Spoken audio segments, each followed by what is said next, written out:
European union commission ഹെഡും അദ്ദേഹത്തോടൊപ്പം തന്നെ ഒരു കൂട്ടം ഉദ്യോഗസ്ഥരും ഇന്ത്യയിലേക്ക് വരുന്നു എന്നൊരു വാർത്ത കണ്ടപ്പോൾ തന്നെ നമ്മളൊരു വീഡിയോ ചെയ്തിട്ടുണ്ടായിരുന്നു. അതായത് India European union free trade agreement നടക്കാൻ പോവുകയാണോ എന്ന് സംശയമുണ്ടോ എന്നായിരുന്നു ആ വീഡിയോയിൽ പറഞ്ഞത്. അത് ഏതാണ്ട് ഇപ്പോൾ ശരിയായിരിക്കുകയാണ്. അതായത് ഇന്ത്യയും യൂറോപ്യൻ യൂണിയനും തമ്മിൽ ഫ്രീ ട്രേഡ് എഗ്രിമെന്റ് ഈ വർഷം തന്നെ ഉണ്ടാകുമെന്ന് സ്ഥിരീകരണം ഉണ്ടായിരിക്കുകയാണ്. അതായത് ലോകത്തിലെ ഏറ്റവും വലിയ ഫ്രീ ട്രേഡ് എഗ്രിമെന്റ് ആയിരിക്കും നടക്കാൻ പോകുന്നത്. 145 കോടി ജനങ്ങളുള്ള ഇന്ത്യയും 45 കോടി ജനങ്ങളുള്ള യൂറോപ്യൻ യൂണിയനും. യൂറോപ്യൻ യൂണിയനിൽ യൂറോപ്പിലെ മുഴുവൻ രാജ്യങ്ങളുമില്ല. നിലവിൽ നമുക്ക് മനസ്സിലാക്കാൻ കഴിയുന്നത് 27ഓളം മെമ്പർ സ്റ്റേറ്റുകളാണുള്ളത്. എല്ലാം കൂടി ചേർത്ത് 45 കോടി ജനങ്ങളാണുള്ളത്. അപ്പോൾ 45 കോടി ജനങ്ങളും 145 കോടി ജനങ്ങളും ഏതാണ്ട് 200 കോടിക്കടുത്ത് മനുഷ്യർ ഉൾപ്പെടുന്ന ലോകത്തിലെ തന്നെ ഏറ്റവും വലിയ ട്രേഡ് എഗ്രിമെന്റ് നടക്കാൻ പോവാണ്. ഫ്രീ ട്രേഡ് എഗ്രിമെന്റ് ഈ വർഷം തന്നെ പൂർത്തിയാകുമെന്ന് ഇന്ത്യയുടെ പ്രധാനമന്ത്രി നരേന്ദ്രമോദിയും ഒപ്പം യൂറോപ്യൻ യൂണിയന്റെ കമ്മീഷൻ ചീഫായിട്ടുള്ള ഹെഡായിട്ടുള്ള ഉർസുല വോണും വ്യക്തമാക്കിയിരിക്കുകയാണ്. അവർ പറയുന്നത് ഇപ്രകാരമാണ്: ഇത് മനുഷ്യ ചരിത്രത്തിലെ തന്നെ ഏറ്റവും വലിയ ഒരു trade agreement, free trade agreement ആയിരിക്കുമെന്നാണ്. ഇതത്ര എളുപ്പമല്ല എന്ന് എനിക്ക് നന്നായിട്ടറിയാം. പക്ഷേ ഓരോന്നിനും ഓരോ സമയമുണ്ടല്ലോ. ഇതാണ് അതിന് പറ്റിയ ഏറ്റവും നല്ല സമയം. ഇരു രാജ്യങ്ങളും തമ്മിലുള്ള സൗഹൃദം അടുത്ത തലത്തിലേക്ക് ഉയർത്തേണ്ട സമയമായിരിക്കുകയാണ്. അതുകൊണ്ട് തന്നെയാണ് നമ്മളിപ്പോൾ ഈ വർഷം തന്നെ ഈ കരാർ യാഥാർത്ഥ്യമാക്കാൻ തീരുമാനിച്ചിരിക്കുന്നത് എന്നാണ് EU കമ്മീഷൻ ഹെഡ് പറഞ്ഞിരിക്കുന്നത്. ഇന്ത്യയുടെ പ്രധാനമന്ത്രി നരേന്ദ്രമോദിയും വളരെ സന്തോഷത്തോടു കൂടിയാണ് ഇതിനെക്കുറിച്ച് സംസാരിച്ചത്. ഇത് ജസ്റ്റ് ഒരു ചെറിയ കരാറല്ല, ചരിത്രത്തിലെ ഏറ്റവും വലിയ ഫ്രീ ട്രേഡ് എഗ്രിമെന്റ് ആണ് എന്ന് തന്നെയാണ് പ്രധാനമന്ത്രി നരേന്ദ്രമോദിയും പറഞ്ഞത്. മാത്രമല്ല, ആദ്യമായിട്ട് ഇന്ത്യയിലേക്ക് യൂറോപ്യൻ കമ്മീഷൻ മുഴുവൻ അംഗങ്ങളോടൊപ്പം എത്തി എന്നത് മാത്രമല്ല, ഇപ്പോഴത്തെ യൂറോപ്യൻ യൂണിയൻ ഹെഡിന്റെ കമ്മീഷന്റെ ഏറ്റവും ആദ്യത്തെ ഒരു ഫോറിൻ വിസിറ്റ് കൂടിയാണ് ഇന്ത്യയിൽ അവർ വന്നതിലൂടെ നടന്നിരിക്കുന്നത്. നമ്മൾ വളരെ വിശദമായി തന്നെ എല്ലാ വിഷയങ്ങളെക്കുറിച്ചും സംസാരിച്ചിട്ടുണ്ട്. വളരെ മ്യൂച്വലി രണ്ടു കൂട്ടർക്കും ബെനിഫിറ്റ് കിട്ടുന്ന രീതിയിൽ ഒരു മികച്ച ഫ്രീ ട്രേഡ് എഗ്രിമെന്റ് ആയിരിക്കും ഇരു രാജ്യങ്ങൾക്കിടയിൽ ഉണ്ടാകാൻ പോകുന്നത്. EUവും ഇന്ത്യയും തമ്മിൽ കഴിഞ്ഞ 2 പതിറ്റാണ്ടിന് മുകളിലായിട്ട് ശക്തമായ പാർട്ട്ണർഷിപ്പ് ഉണ്ട്. വളരെ നാച്ചുറലായിട്ട് അതോടൊപ്പം തന്നെ ഓർഗാനിക് ആയിട്ടുള്ള ഒരു പാർട്ട്ണർഷിപ്പാണ് ഇരു രാജ്യങ്ങൾക്കുമിടയിലുള്ളത്. ലോകത്തിലെ 2 പ്രധാനപ്പെട്ട ജനാധിപത്യ സഖ്യം എന്ന നിലയിലും ഡെമോക്രാറ്റിക് വാല്യൂസിന് വലിയ പ്രാധാന്യം കൊടുക്കുന്ന യൂറോപ്യൻ യൂണിയനും ഇന്ത്യയും തമ്മിലുള്ള ബന്ധത്തിന് അതിയായ പ്രാധാന്യം ഈ കാലഘട്ടത്തിലുണ്ട്. മാത്രമല്ല, ഇന്ത്യയുടെ പ്രധാനമന്ത്രി ഒന്നുകൂടി പറഞ്ഞു, ഇൻഡോ പസഫിക് ഓഷൻ ഇനിഷ്യേറ്റീവില് ഭാഗമാകാനായിട്ടുള്ള EUവിന്റെ ആഗ്രഹത്തെ പൂർണ്ണ മനസ്സോടെ സ്വീകരിക്കുകയാണ്. അതിൽ ജോയിൻ ചെയ്യാനുള്ള അവരുടെ ഡിസിഷനെ സ്വീകരിക്കുകയാണ് എന്നും ഇന്ത്യയുടെ പ്രധാനമന്ത്രി പറഞ്ഞു. നമുക്കൊന്നിച്ച് മുന്നോട്ട് പോകാം, ഒന്നിച്ച് വികസിക്കാം എന്നാണ് അദ്ദേഹം പറഞ്ഞിരിക്കുന്നത്. അതായത് ഈ ഒരു കരാറ് ഇന്ത്യക്ക് എങ്ങനെയൊക്കെ ഗുണം ചെയ്യും, പലർക്കും ഒരു സംശയം ഉണ്ടാകാൻ സാധ്യതയുണ്ട്. അതിനു മുമ്പ് ചൈനയും EUവും തമ്മിൽ ഇങ്ങനെ ഒരു കരാർ ഇല്ല എന്ന് കൂടി നമ്മൾ അറിഞ്ഞിരിക്കണം. ചൈനയ്ക്കും യൂറോപ്യൻ യൂണിയനും ഇടയിൽ ഒരു ഫ്രീ ട്രേഡ് എഗ്രിമെന്റ് നമ്മൾ കാണുന്ന തരത്തിലില്ല. എന്നാൽ ഇരു രാജ്യങ്ങളും അല്ലെങ്കിൽ യൂറോപ്യൻ യൂണിയനും ചൈനയും വലിയ വ്യാപാര പങ്കാളികളൊക്കെയാണ്. പക്ഷെ ഒരു ട്രേഡ് എഗ്രിമെന്റ് അവിടെ ഇല്ല എന്നുള്ളത് പ്രത്യേകം ശ്രദ്ധിക്കണം. അപ്പൊ അതുകൊണ്ട് ഇന്ത്യയും EUവും തമ്മിലുള്ള ഒരു ട്രേഡ് എഗ്രിമെന്റ് പൂർത്തിയാകുമ്പോൾ അത് ചരിത്രത്തിൽ ഇടം പിടിക്കുന്ന ഒന്നുകൂടിയായിരിക്കും. ഇനി ഇന്ത്യക്ക് എങ്ങനെയാണ് ഇതിന്റെ ഗുണം കിട്ടുക?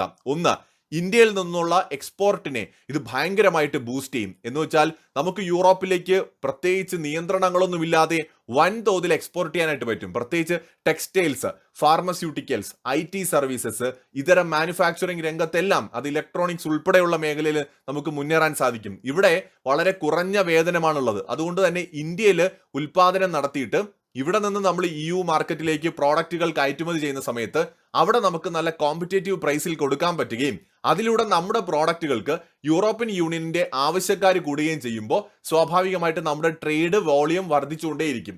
മാത്രമല്ല, യൂറോപ്യൻ കമ്പനികളും ലോകത്തെ മറ്റ് പല രാജ്യങ്ങളിലുമുള്ള കമ്പനികൾ ഇന്ത്യയിൽ വന്ന് ഇൻവെസ്റ്റ് ചെയ്യും. കാരണം ഇന്ത്യയും യൂറോപ്പും തമ്മിൽ ഒരു ഫ്രീ ട്രേഡ് എഗ്രിമെന്റ് ഉണ്ടായി കഴിഞ്ഞാൽ ഇന്ത്യയിൽ ഇൻവെസ്റ്റ് ചെയ്ത് ഇന്ത്യയിൽ പ്രൊഡക്ഷൻ നടത്തി ചിലവ് ചുരുക്കി യൂറോപ്പിലേക്ക് കയറ്റുമതി ചെയ്യാം. ചൈനീസ് കമ്പനികൾ പോലും ഇന്ത്യയിൽ വരും, ഇവിടെ ഇൻവെസ്റ്റ് ചെയ്യും, ഇവിടെ പ്രൊഡക്ഷൻ നടത്തും, ഇവിടെ നിന്ന് യൂറോപ്പിലേക്ക് കയറ്റുമതി ചെയ്യും. കാരണം ഒരുപാട് റെസ്ട്രിക്ഷൻസ് ഇന്ത്യയിൽ നിന്ന് കയറ്റുമതി ചെയ്യുമ്പോൾ കുറവായിരിക്കും. കാരണം കുറച്ച് വർഷങ്ങൾ കഴിയുമ്പോൾ ചൈന ഒരു മേജർ എക്കണോമി ആയിട്ട് മാറുകയാണ്. എന്ന് വെച്ചാൽ ഇപ്പോൾ ചൈന ഒരു മിഡിൽ ഇൻകം കൺട്രി ആയിട്ട് തന്നെയാണ് പൊതുവെ നിൽക്കുന്നത്. എന്നാൽ വൈകാതെ ചൈന ഒരു ഒരു ഹൈ ഇൻകം കൺട്രി എന്ന നിലയിലേക്ക് മാറും. എന്ന് വെച്ചാൽ ഒരു വികസിത രാഷ്ട്രമായിട്ട് പൂർണ്ണമായി മാറും.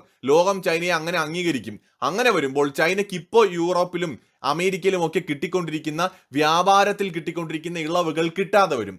അങ്ങനെ ഒരു സമയത്ത് ചൈനയ്ക്ക് ഉയർന്ന താരിഫ് ചിലപ്പോൾ നേരിടേണ്ടതായും വരും. അപ്പോൾ ചൈനീസ് കമ്പനികൾ ഇന്ത്യയിൽ പ്രൊഡക്ഷൻ നടത്തി യൂറോപ്പിലേക്ക് കയറ്റുമതി ചെയ്യുകയാണെങ്കിൽ താരിഫ് എന്ന് പറയുന്ന ഭീമനെ അവർക്ക് മറികടക്കാനായിട്ട് സാധിക്കും. ഇതിലൂടെ ഇന്ത്യയിൽ എന്താണ് നേട്ടമെന്ന് ചോദിച്ചാൽ, ഇപ്പോൾ ഒരു കമ്പനി ഇന്ത്യയിൽ ഇൻവെസ്റ്റ് ചെയ്ത് ഇവിടെ ഫാക്ടറി തുടങ്ങി ഇവിടെ പ്രൊഡക്ഷൻ നടത്തിയാൽ ഇന്ത്യക്കാർക്ക് ജോലി കിട്ടും. ഇന്ത്യക്കാർക്ക് ജോലി കിട്ടിയാൽ ഇന്ത്യക്കാരുടെ കയ്യിൽ പൈസ വരും. ആ പൈസ അവർ രാജ്യത്ത് വിനിയോഗിക്കുന്നതിലൂടെ നമ്മുടെ GDP ഗ്രോത്ത്, ഗവൺമെന്റിന് ടാക്സ്, എക്കണോമിക് ബെനിഫിറ്റ്സ് ഒരുപാട് കിട്ടും. ഇനി ഇതിന് പുറമെ ഒരു കമ്പനി ഇവിടെ പ്രൊഡക്ഷൻ നടത്തി ഇവിടെ നിന്ന് കയറ്റുമതി ചെയ്യുന്നതിലൂടെ ഗവൺമെന്റിന് കിട്ടുന്ന ടാക്സ്, അങ്ങനെ നമുക്ക് ഒരുപാട് ബെനിഫിറ്റ്സ് ഇതിന്റെ ഭാഗമായിട്ടുണ്ടാകും. വൻതോതിലുള്ള ഫോറിൻ ഇൻവെസ്റ്റ്മെന്റ് ഇന്ത്യയിലേക്ക് വരാൻ പോവുകയാണ്. കാരണം ഏറ്റവും നമ്മുടെ പവർ എന്താണ്? നമ്മുടെ പോപ്പുലേഷൻ തന്നെയാണ്. ഒരേ സമയത്ത് ഇന്ത്യയുടെ ഏറ്റവും വലിയ പ്രശ്നവും പോപ്പുലേഷനാണ്, ഇന്ത്യയുടെ ഏറ്റവും വലിയ പവറും പോപ്പുലേഷനാണ്.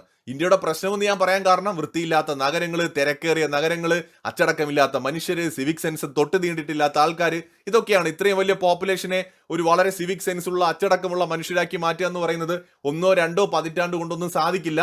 അതിന് ചിലപ്പോൾ നൂറ്റാണ്ടുകൾ പോലും വേണ്ടി വന്നേക്കാം. ചൈന മറ്റേ ഒറ്റക്കുട്ടി നയം നടപ്പിലാക്കി ഏകാധിപത്യം അടിച്ചേൽപ്പിച്ചതുപോലെ ജനാധിപത്യം ഇന്ത്യയിൽ നടക്കാൻ പോകുന്നില്ല. അപ്പോൾ നമ്മൾ കുറെ ബുദ്ധിമുട്ടേണ്ടി വരും ഈ അച്ചടക്കമൊക്കെ ഉള്ള ഒരു സമൂഹമായിട്ട് മാറാൻ. പക്ഷെ അതേ സമയത്ത് ഇത് ഗുണമാണെന്ന് പറയാൻ കാരണം ഈ പോപ്പുലേഷനാണ് നമ്മുടെ കരുത്ത്. യങ്സ്റ്റേഴ്സ് കൂടുതലുള്ളത് കൊണ്ട് തന്നെ ഇവിടെ വളരെ കുറഞ്ഞ വേതനത്തിൽ ജോലി ചെയ്യാൻ ഇഷ്ടം പോലെ മനുഷ്യരുണ്ട്. ഏത് കമ്പനി ഇവിടെ വന്നാലും ഇപ്പൊ അമേരിക്കയിലോ ചൈനയിലോ പ്രൊഡക്ഷൻ നടത്തുന്നതിനേക്കാളും ചിലവ് കുറച്ച് ഇന്ത്യയിൽ പ്രൊഡക്ഷൻ നടത്താൻ കഴിയുമെന്നതാണ് ഏറ്റവും വലിയ പ്രത്യേകത.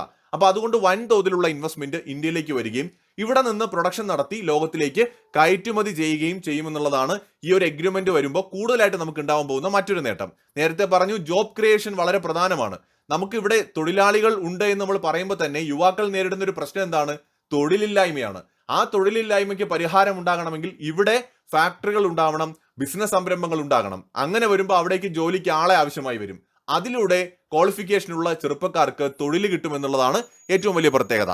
അതേസമയത്ത് യൂറോപ്പിലുള്ള പ്രോഡക്റ്റുകൾ അത് ഇന്ത്യയിലേക്ക് ചീപ്പായിട്ട് നമുക്കും ഇവിടെ കിട്ടുമെന്നുള്ളതാണ്. എന്ന് വെച്ചാൽ യൂറോപ്യൻ പ്രോഡക്റ്റുകൾ, മെഡിക്കൽ എക്യുപ്മെന്റ്സ്, വാഹനങ്ങൾ, മെഷീനറി, ഇതൊക്കെ നിലവിലുള്ളതിനേക്കാളും റേറ്റ് കുറച്ച് ഇന്ത്യയിൽ ഉള്ള ആളുകൾക്ക് വാങ്ങാനും സാധിക്കും.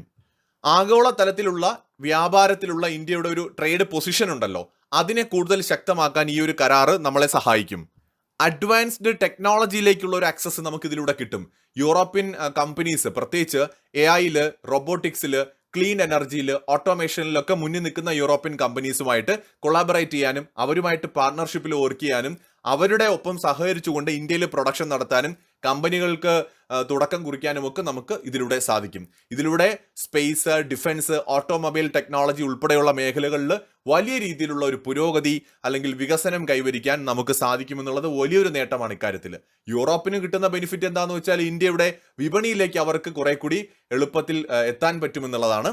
ഇന്ത്യയിൽ പ്രൊഡക്ഷൻ നടത്താൻ കഴിയുന്നതിലൂടെ യൂറോപ്യൻ കമ്പനികൾക്ക് ലാഭം ഉണ്ടാകുന്നു എന്ന് പറഞ്ഞാൽ യൂറോപ്പിന് തന്നെയാണല്ലോ. ഇപ്പോൾ ഒരു യൂറോപ്യൻ കമ്പനി ഇന്ത്യയിൽ വന്ന് ഇൻവെസ്റ്റ് ചെയ്യുന്നു, ഇവിടെ അവർ പ്രൊഡക്ഷൻ നടത്തുന്നു, ഇവിടെ നിന്ന് അവർ യൂറോപ്പ് ഉൾപ്പെടെ ലോകത്തിലേക്ക് കയറ്റുമതി ചെയ്യുന്നു. ഇതിലൂടെ ഇന്ത്യ ഗവൺമെന്റിനും ബെനിഫിറ്റ് ഉണ്ട്, ഇന്ത്യയിലെ ജനങ്ങൾക്ക് തൊഴിൽ, ശമ്പളം കിട്ടുന്നതിലൂടെ അവർക്ക് ബെനിഫിറ്റ് ഉണ്ട്. യൂറോപ്യൻ കമ്പനി ആയതുകൊണ്ട് തന്നെ യൂറോപ്പിലെ രാജ്യങ്ങൾക്ക് അല്ലെങ്കിൽ യൂറോപ്യൻ യൂണിയനും അതുകൊണ്ട് ബെനിഫിറ്റ് ഉണ്ട്. അപ്പോൾ എല്ലാവർക്കും, ഇന്ത്യക്കും യൂറോപ്പിനും ഒരുപോലെ ഗുണമുള്ള ഒരു കാര്യമാണ്. ഇനി എഗ്രിമെന്റ് ഏതൊക്കെ മേഖലയിൽ എന്തൊക്കെ ഇളവുകളാണ് കൊടുക്കുന്നത്, താരിഫിന്റെ കാര്യത്തിൽ എത്രത്തോളം ഇളവ് കൊടുക്കും, എങ്ങനെയൊക്കെയുള്ള കാര്യങ്ങൾ തീർച്ചയായിട്ടും ചർച്ചകളിലൂടെ ഈ എഗ്രിമെന്റ് യാഥാർത്ഥ്യമാവുന്ന സമയത്തെ നമുക്ക് അറിയാൻ പറ്റുള്ളൂ. പക്ഷെ ഒരു കാര്യം ഉറപ്പാണ്, ഇന്ത്യയുടെ വ്യാപാര രംഗത്ത് ഇന്ത്യയുടെ കരുത്ത് വർദ്ധിപ്പിക്കാൻ ഈ ഒരു കരാറ് കാരണമാകുമെന്ന് തന്നെയാണ് പ്രതീക്ഷിക്കപ്പെടുന്നത്.